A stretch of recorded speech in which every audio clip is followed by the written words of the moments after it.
Janice Sampaio, que é corresponsável com uma equipe da Casa Espírita Allan Kardec, lá em Lumiar, que funciona aos domingos. Não é mais aos domingos. Quartas-feiras, às 20 horas. Quartas-feiras, às 20 horas. Eu me lembro no tempo que era domingo, porque os turistas sempre pediam, né, que fosse. Era sábado. Exatamente. Então, quartas-feiras, às 20 horas, qualquer dia nós vamos fazer uma visita lá. Tá bom? Todos bem-vindos. Seja bem-vindo. Com a palavra, então, a nossa amiga Janice.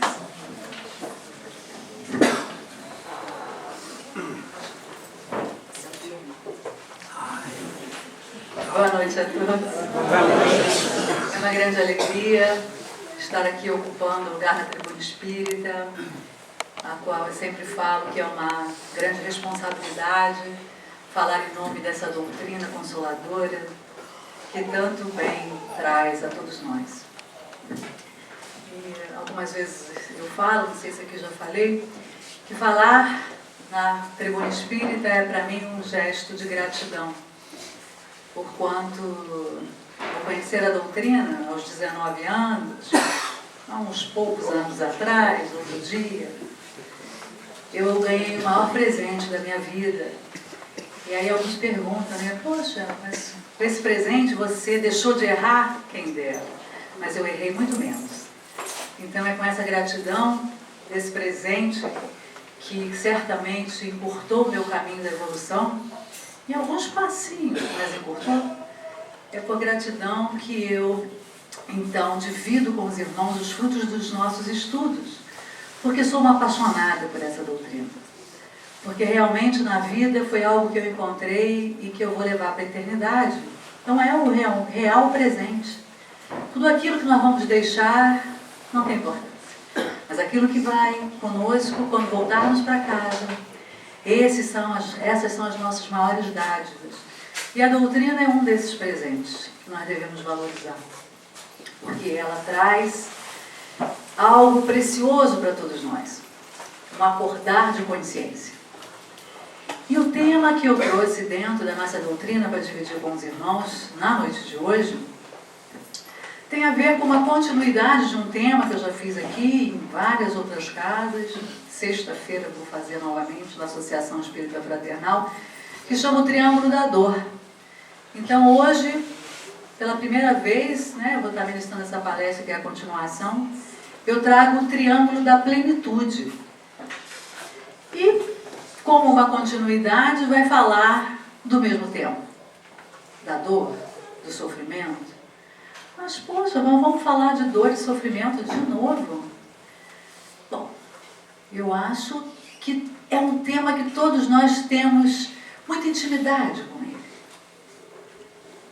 Me desculpe se tem alguém aqui na plateia que já alcançou o patamar iluminativo de não precisar mais passar pelo sofrimento, já ter depurado. Tirando esses poucos eleitos que possam estar aqui, a maioria de nós já passou, passa ou vai passar por alguma dor, por algum sofrimento, porque estamos encarnados no mundo de provas e expiações. Como a nossa doutrina espírita nos explica, a evolução dos mundos. A Terra está apenas no segundo estágio. Saiu do mundo primitivo para um mundo de provas e expiações. E se nós abraçamos essa doutrina, ou alguém que esteja aqui iniciando, ouvindo, que seja de outras religiões, dentro da nossa doutrina, nós somos evolucionistas.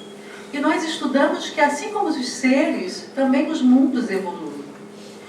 E o que isso quer dizer? Esse patamar onde a Terra está inserida, de mundos de provas e expiações, quer dizer que todos que aqui estão encarnados, todos nós, temos a vibração igual.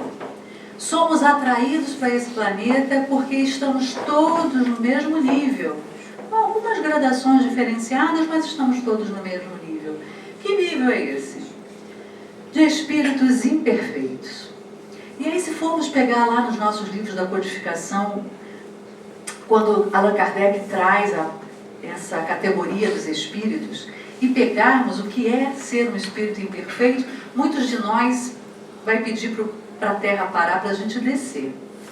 Hoje mesmo, lá no consultório, uma paciente, muito novinha, está com 20 anos, mas já está há alguns anos na doutrina, e a questão dela da semana é que ela foi ler essa parte e ela falou, eu sou assim, e começou a se questionar e percebeu que ela achava que estava melhor do que está. Isso é abertura de consciência. É isso que a doutrina nos traz quando nos faz refletir a respeito das questões da vida. E se nós ainda somos esses espíritos imperfeitos que trazemos em nós o mal, foi isso que essa jovem, ao se deparar, entrou em convulsões interiores de pensamento e a fez refletir e se olhar, né? Trazemos o mal em nós, trazemos. Conforme Paulo de Tarso nos fala, graças a Deus já somos o que somos. Não somos capazes de grandes mares mais. Já não somos. Pelo menos a nossa grande maioria aqui, não somos capazes de matar. Mas com o nosso mal interno, nós matamos sonhos alheios, tiramos esperanças. Isso é mal. Com o nosso mal interno, nós, por possessividade, tiramos a liberdade do outro. Isso é mal. É o mal que está em nós. Então, ao refletirmos sobre nós, quem nós somos verdadeiramente, nós começamos a compreender em que estágio estamos na evolução, porque nós só regeneramos aquilo que reconhecemos. E se nós abraçamos essa doutrina que nos fala que fomos criados simples e ignorantes, mas que temos como tropismo divino, como uma atração irresistível, chegarmos a ser puros espíritos, chegarmos a ser Cristos, porque seremos, nós precisamos saber onde estamos. Então, quando eu trago o triângulo da plenitude, para nós compreendermos quais são as virtudes que nós precisamos abraçar para chegar à plenitude. O que nós precisamos fazer para sair dessa inércia, essa acomodação que outras religiões mais acomodadas nos trouxeram, porque nessa encarnação passamos, muitos de nós, por outras religiões, ou ainda passamos, que são ótimas, todas elas. Toda religião é ótima. E aí eu fico com a ideia do nosso querido Dalai Lama, quando perguntado, qual é a melhor religião, senhor Dalai? E ele disse, a melhor religião, e aí aquele seu interlocutor esperava que ele falasse, né, da sua religião, mas não. Ele, como alguém que já encontrou alguma sabedoria, ele fala, para mim, a melhor religião é aquela que faz o seu seguidor querer ser melhor do que é. E para cada um é um. Não importa qual nós abracemos. Mas nós que já passamos em outras religiões, que nos deram uma acomodação maior, nesta encarnação ou em outras, nós estamos muito habituados a ficar na inércia, a comprarmos as indulgências, a mandarmos rezar missas, a darmos contribuições para nos salvar. Isso faz com que nós deleguemos a outrem a nossa evolução. Mas a doutrina espírita, ela é aquela que nos sacode e ela nos dá o poder da nossa própria vida. Não mais delegando a outro ou a outrem. Nós estamos no comando. Isso nos dá uma responsabilidade enorme, mas também uma liberdade enorme. Não é mais o outro que me comanda, sou eu que estou no comando. E eu preciso saber, então, o que eu preciso fazer para sair dessa inércia, para caminhar, para ajudar a evolução. Porque, querendo ou não, nós vamos evoluir. Ah, mas eu não quero, tá bom assim. Eu já gosto de mim. Ainda com um pouquinho de sombra, um pouquinho de luz, tá bom, não quero, dá trabalho, porque dá. Mesmo assim, Deus nos respeita através do nosso livre-arbítrio. Mas, como eu falei, é um tropismo, é uma atração irresistível. Tudo em nós proclama evolução. Quando nós nos cortamos, o nosso corpo se regenera sozinho, se nós estivermos em boas condições de saúde. Nós podemos apressar o processo, mas se isso não for feito, se cuidarmos só da asepsia, o próprio corpo regenera e se cura. Isso mostrando que a nossa tendência é para a cura, é para o bem, é para a luz. Qualquer planta, quando começa a nascer, procura a luz. É da natureza que nós tenhamos esse inclinamento, essa inclinação, melhor dizendo, para buscar a luz. E é assim que nós somos. Nós vamos sempre buscar a luz. Então, quando eu trago o triângulo da plenitude, e o que seria a plenitude? Joana de Ângeles nos fala que é a superação do sofrimento, olha o sofrimento aqui, da angústia, da ansiedade e da culpa. Nossa, se nós conseguirmos superar algo dessa fala dela, já está bom, mas imagina. Significando o encontro com a consciência ilibada, que sabe conduzir o carro orgânico no destino certo da iluminação. Então, buscar a plenitude é buscar a superação de tudo aquilo que nos angustia, que nos faz sofrer, que nos causa ansiedade. Se alguém lhe dá uma sacolinha cheia de dejetos humanos, você vai pegar? Ela está te dando. Você vai recusar. De quem vai ser a sacolinha? Do aquele que está ofertando. E assim é com tudo na vida. Então o que ela fala é isso, que aquela pessoa que te ofende, que te machuca, que comete um crime contra você, ela tem uma construção para chegar até ali. E na maioria das vezes ela não conseguiu fazer diferente. E aí ela conta até o caso de uma das pacientes dela que não falava com o pai há entre 7 e 10 anos e vai fazer terapia. E a queixa dela na vida era sempre falar mal desse pai. Que a desprezou, que era agressivo na infância, que era muito rude, não agredia verbalmente, mas com as suas atitudes. A pessoa chegou à vida adulta ainda reclamando desse pai, trazendo essa mágoa e essa visão. Aí o que a doutora faz? Né? O que a gente faz em terapia? Ressignifica o acontecido, mostra um outro lado. Então ela pede que ela vá a esse pai, que procure e que vai escutar a história dele. Pergunta a ela: você sabe como é que foi a infância dele? Como é que foram os pais? Não sei. Então vá lá. Vai escutar do seu pai, o que ele passou, os seus medos, as suas dificuldades, como era na sua infância, financeiramente a vida dele, a vida com sua mãe. E essa moça então, depois de algumas sessões, aquece a ideia e vai. E começa a conhecer o pai. E começa a ter empatia com esse pai. E começa a perceber que ele fez muito mais do que poderia pela história de vida que ele teve. Reconhecendo que ela própria, se tivesse sido submetida à vida que o pai teve, talvez não desse conta de fazer o que ele fez. Então se reconcilia, perdoa esse pai e começa a viver em paz. Então o perdão é essa ferramenta que nós precisamos usar para todo mundo. Precisamos ter em abundância para nós, para nos livrarmos dos melindres, dos mal-entendidos. Perdão é necessário para que a gente dissolva mágoas, que são chagas vivas que nos fazem sofrer.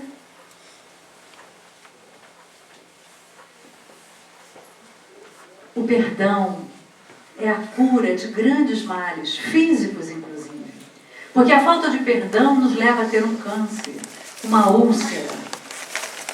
E quantas doenças mais? Divaldo Pereira Franco conta em uma de suas palestras que, mais ou menos lá nos anos 50, ele teve um problema, que ele foi vítima de uma calúnia muito séria. E que foi tão grave que o fez sofrer demais e teve algumas repercussões na sua vida social. E ele ficou muito, muito triste com aquilo. Mas seguiu em frente. Passa-se o tempo. 20 anos se passa. Ele teve uma angina. E aí pergunta a sua mentora, Joana de Ângeles, puxa, qual o motivo, né? Porque tudo tem um motivo, nada é por acaso. por que eu estou passando por essa dificuldade, por essa angina? E ela diz, falta de perdão. Como assim? Eu não lembro de nada, eu nunca tive motivos para não perdoar, eu que trabalho o tempo inteiro. Falta de perdão. Mas o que é? Descubra. Está pensando que ter mentora particular é fácil assim? Não é não. Cada um segundo as suas obras. Temos que fazer a nossa parte. Então, ela fala, vá para o espelho todos os dias, olhe no espelho e pergunte a você mesmo, qual o motivo dessa angina? Da onde ela vem? E ele começa a fazer isso. E ele até recomenda que nós façamos isso mais isoladamente, para ninguém internar-nos aí, né? Numa Santa Lúcia. Então ele vai para o espelho e fala, mas por que dessa angina? E ele diz que no primeiro dia nada, no segundo nada. Ele fala, a Joana, né? Olha como é que ela faz comigo. Francamente, eu com tanta coisa para fazer, ela podia facilitar, né? Poxa, mas, Joana, pergunte a você mesmo. Ele vai, mais um dia, 2, lá pelo 5º dia, ele se lembra desse fato que acontecera. E que ele ficou muito magoado. Aí ele chama a Joana, mas a senhora veja, isso já faz tanto tempo e eu perdoei. Será que perdoou mesmo? Todas as vezes que você fala no assunto, seus batimentos cardíacos mudam. A sua respiração muda o ritmo. Isso é sinal de que você não perdoou. Faça suas meditações íntimas e veja o porquê de você não ter perdoado e trabalhe-se para você perdoar. Então ele diz que vai e faz e realmente ele percebe que aquilo ainda mexia muito com ele e que no fundo ele ainda tinha muita mágoa do ofensor. Então ele vai procurar essa pessoa e vai lhe pedir desculpas. E essa pessoa então tem ocasião de falar que tinha muita inveja dele e que por isso engendrou toda aquela trama, toda aquela calúnia e tudo mais, que ele se arrependia muito, mas que não ia pedir perdão. Então é Divaldo quem pede. Então, meu irmão, eu queria te pedir perdão por ter lhe causado tudo isso. E ele fica emocionado, pede um abraço, eles se abraçam e ele vai embora. Fica bom da angina. Falta de perdão. Como é importante. Temos um outro caso também com um outro querido, que é Chico Xavier. Chico Xavier, certa feita, tinha um cachorro que ele gostava muito. E o cachorro estava muito doente. Dando muito trabalho, Chico saía para fazer suas palestras, para fazer seus atendimentos. E quando retornava para casa, no alto da madrugada, ainda ia cuidar, o cachorrinho muito doente. E aí, a sua irmã, eu até achava que era uma vizinha, mas não foi. Depois eu vi a história mais profundamente. Sua irmã, que gostava muito dele, estava com muita pena de ver aquele sofrimento, vai, um dia ele sai, mata o cachorro. Quando o Chico volta, procura o bichinho. Chico, resolvi seu problema, matei o cachorro. Chico era apaixonado pelo seu cachorrinho. Mesmo doente, ele queria estar tratando até o final. E ele fica com muita raiva, com muita mágoa dessa sua irmã, mas se cala, se fecha e vai. Passa-se 2 meses, aparece seu mentor, Emmanuel, e fala, Chico, nós estamos com um problema. Nós não estamos conseguindo trabalhar com você. Porque do seu peito sai uma enorme nuvem escura que impossibilita a nossa aproximação. Você tem uma mágoa muito grande no coração. Você precisa resolver. E aí ele, eu sei, mas está difícil. O que eu faço? Me ajuda. Ele falou, você vá até a sua irmã e procure saber aquilo que ela mais gostaria de ganhar. E você vai comprar e vai dar de presente para ela. Mas ela que me ofendeu, ela que me magoou, e eu que vou dar um presente? Chico, é isso que você tem que fazer. Você não quer saber qual é a receita? Então é isso que você vai ter que fazer. Aí ele vai, sonda, pergunta, ela era louca para ganhar uma máquina de costura. Isso anos 30, né? Era muito difícil. Não era como hoje, que a gente tem essas facilidades. Tem aquelas lojas que parcelam em 3 encarnações. Era mais difícil.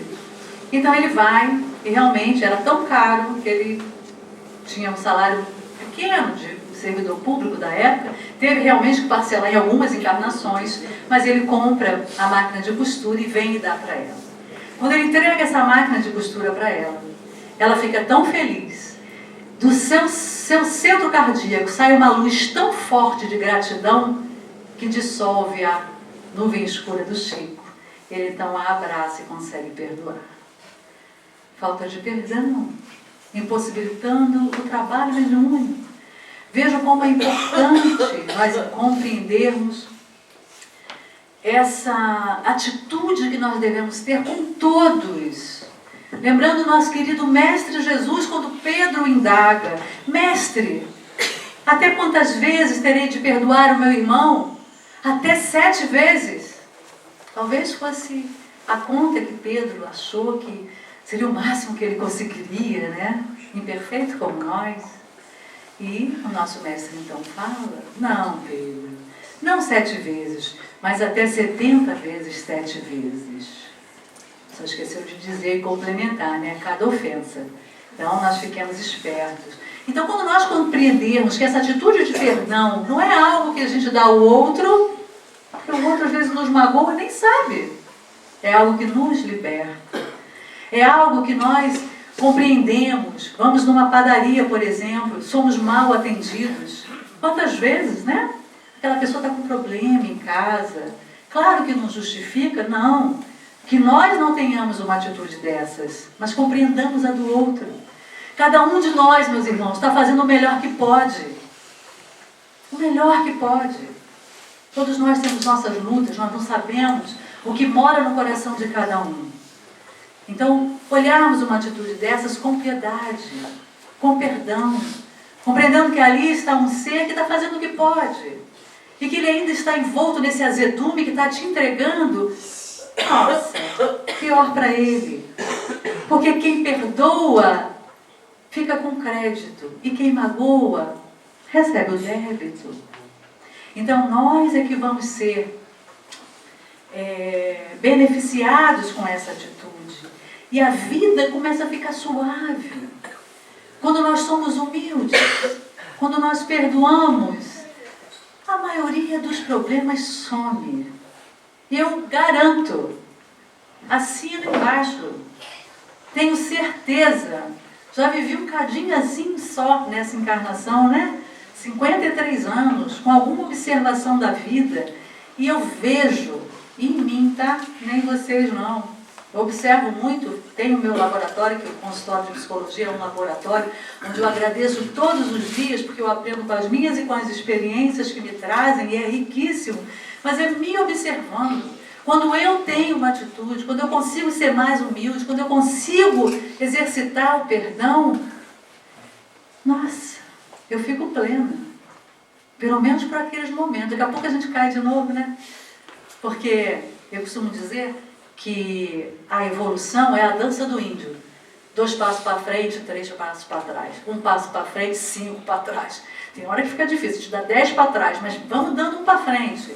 O importante é nós continuarmos no movimento, porque esse movimento ele vai descristalizando as nossas construções atávicas, ou seja, nossas construções morais anteriores, onde nós repetimos muitas vezes os mesmos erros, e isso ficou cristalizado em nós. Então, por isso que hoje é tão trabalhoso nós nos livrarmos de ficarmos magoados, de levarmos tudo a ferro e a fogo. Precisamos ficar mais leves. Então não importa, temos é continuar na luta, tentando exercitar uma coisinha a cada dia. Não, hoje eu vou trabalhar minha maledicência, porque lá no meu trabalho tem muita fofoca, eu acabo me envolvendo. Gente, é difícil, né? Principalmente se é alguém que você gosta, falando de alguém que você não gosta, você acaba caindo. Então hoje eu vou exercitar, não vou falar. Se alguém começar a falar de alguém, eu vou sair de perto, se eu ainda não consigo desconstruir, mas então eu vou sair de perto. Aí amanhã, hoje eu vou trabalhar o quê? Hoje eu vou trabalhar minha paciência, eu sou muito intolerante. Tudo eu me irrito. Hoje não, eu vou ser tolerância 1000. Em vez de ser tolerância 0, hoje eu vou ser tolerância 1000. Não vou reclamar de nada, vou dar sorriso para todo mundo. Mas isso é hipocrisia, não vai ser forçado? Vai. Claro que vai. Se a gente ainda não é assim, no início vai ser forçado. Mas olha o movimento. Eu já estou tentando, eu estou indo para frente. Eu estou tentando ser mais gentil, mais tolerante. Uma hora eu consigo.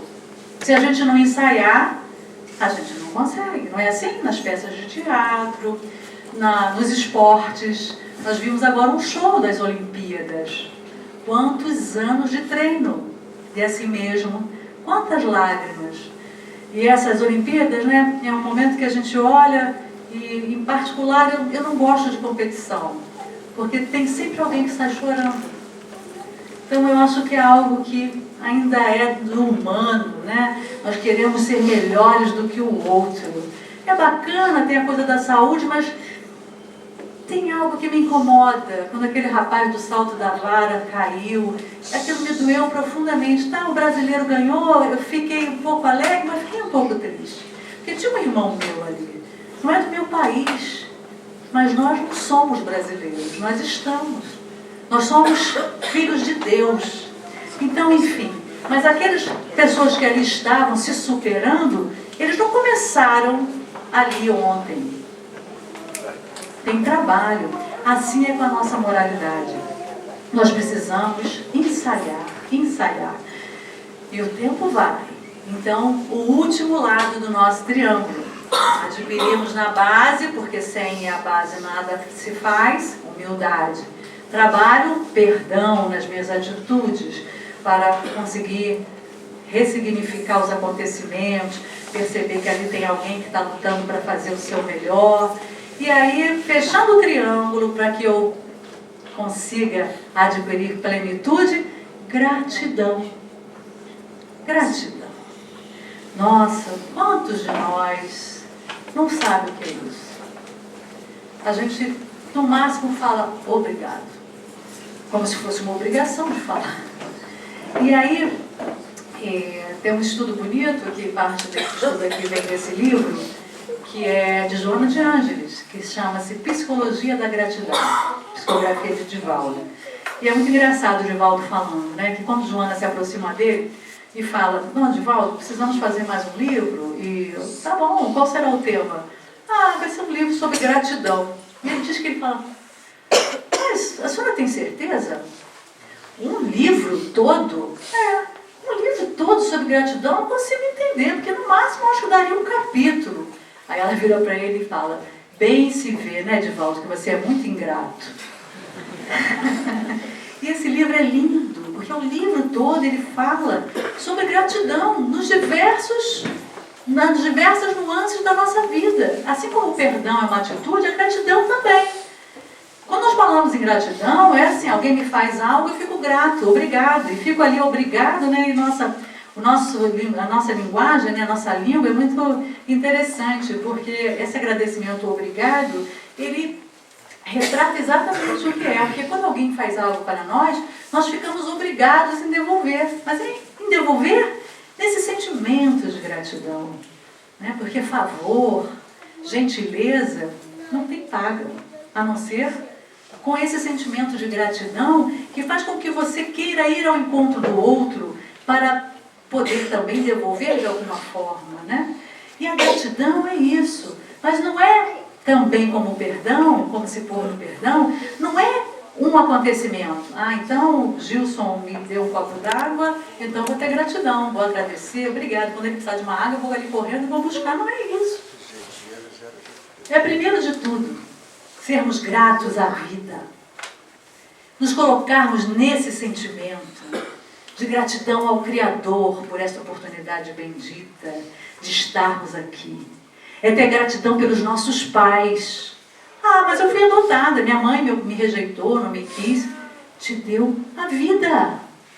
E nós sabemos pelos espíritos imortais, pela literatura espírita, que para que haja a concepção física, há que ter a concepção espiritual. Nós vamos ver isso no livro Psicografia do querido Chico Xavier, Missionários da Luz, no capítulo que fala da reencarnação do Sigismundo, onde aquele pai não queria receber Sigismundo, porque eram antagonistas do passado, e a mulher não engravidava. Eles faziam o ato sexual, ela queria muito engravidar, ele, ali diante daquela esposa, encarnado, também queria ser pai, mas quando ele adquiria a sua consciência de espírito imortal na hora do sono, ele não aceitava, porque era um inimigo seu. Foi necessário ter no mundo espiritual um trabalho, uma conversa com ele para que ele aceitasse uma psicoterapia espiritual, falando para ele, convencendo, né, abrindo a sua consciência para a necessidade desse vínculo ser refeito, esse vínculo que foi desfeito pelo ódio, ser refeito pelo amor. E só quando ele, depois de muita psicoterapia espiritual, concordou em receber esse irmão, ela engravidou. Então, mesmo que nós tenhamos sido rejeitados pela nossa mãe, tenhamos sido dados em adoção, sido criados pela avó, pela tia, pela vizinha, essa mãe, ela aceitou nos receber. Então, precisamos ter gratidão. Gratidão aos pais, eles podem ser horríveis, podem ter sido negligentes, nós temos que ter gratidão. Porque nos propiciaram o dom maior, que é o dom da vida. Então, primeiro, gratos a Deus. Depois, gratos a esse casal que nos concebeu. E depois, meus irmãos, a gratidão a tudo que nós temos. E nós não temos pouco. Nós estamos respirando. Poucos se dão conta disso. Nós só nos damos conta. E, aliás, a maioria de nós só valoriza quando perde. Esse ainda é um grande defeito nosso aqui, dos nossos espíritos imperfeitos. Vamos esperar perder para valorizar? Vamos esperar estar num balão de oxigênio? Ou estar numa crise de asma para valorizar que estamos hoje respirando perfeitamente? Precisamos valorizar cada bênção em nossas vidas. As pessoas que nos chegam, os presentes de Deus em nossa vida. Inclusive aqueles que nos fazem chorar. Porque são nossos grandes professores. Aqueles que nessa existência nos fazem mal, primeiro, eles nos ensinam como nós não devemos ser. Não é assim? Quantas pessoas nós podemos pensar agora nesse momento e falar, não, eu não quero ser igual a fulano. Não, eu não gostaria de ser igual a Beltrano. Não, essa pessoa, nossa, ela tem essa atitude que faz tanta gente sofrer. Né? Pessoas públicas, por exemplo, nós podemos pensar em várias, eu não gostaria nunca de ser como essa pessoa. São lições para nós de condutas que nós não gostaríamos de ter. E precisamos estar alerta, porque às vezes aquilo que a gente recrimina no outro, a gente vai acabar fazendo. Então, essa gratidão, essa forma de nos colocar no mundo com gratidão, faz com que nós abençoemos tudo. Veja se a vida não fica mais fácil. Somos humildes. Então, eu não tenho que ser melhor do que ninguém. Porque eu também não sou pior. Eu sou igual. Então eu posso ficar mais tranquilo. Não preciso mais ter tanta ansiedade para ser alguma coisa que nesse momento não está dando para eu ser. Eu vejo isso muitas pessoas, né? Nos modismos. Aí vem me perguntar, nossa, eu não quero mais comer carne, não sei o quê. Mas e como é que é isso para você? Ah, mas eu ainda sofro muito. Então para que vai deixar? Ah, não, mas é porque... Não, tem que ser algo de dentro para fora. Eu também já acho que a gente não deveria comer os bichinhos, mas ainda não dá. Nossa, eu amo camarão. Devagar, o que adianta? Eu não como carne nenhuma e ainda tenho lixo mental. É muito mais necessário para trabalhar o meu lixo mental, não poluir o planeta com as minhas emanações de agressividade, de falta de perdão, o meu lixo interno, não importa o que eu estou comendo. Claro que a gente tem que cuidar desse veículo físico da melhor forma para manter a saúde, para que nós possamos estar o maior tempo possível, cumprir a nossa meta reencarnatória, para que a gente possa ir até o finalzinho da nossa existência, aquele tempo que a gente programou. Então precisamos cuidar do corpo, mas precisamos ter bom senso em tudo que fazemos. Precisamos saber dar conta. Quantas mulheres gostariam de estar em casa, trabalhando no lar, cuidando dos seus filhos, mas acham que vão ser menos. que tem que trabalhar, porque senão, como assim? E a sociedade cobra, eu vejo isso nas rodas sociais. Você faz o quê? Ah, sou advogada. Você faz o quê? Ah, eu sou médica. Ah, você faz o quê? Ah, eu sou analista de sistema. Você faz o quê? Eu sou do lar. Ah, mas você não trabalha? Nossa, que é mais trabalho do que tem criar filho e ficar dentro de casa? E é tão digno quanto. E aí a gente pode lembrar. Um casal tinha uma senhora do lar. Não tinha nenhum diploma, não tinha nenhuma pós-graduação, não tinha nenhum cargo de comando do lar. Ela só cuidava da casa e dos filhos.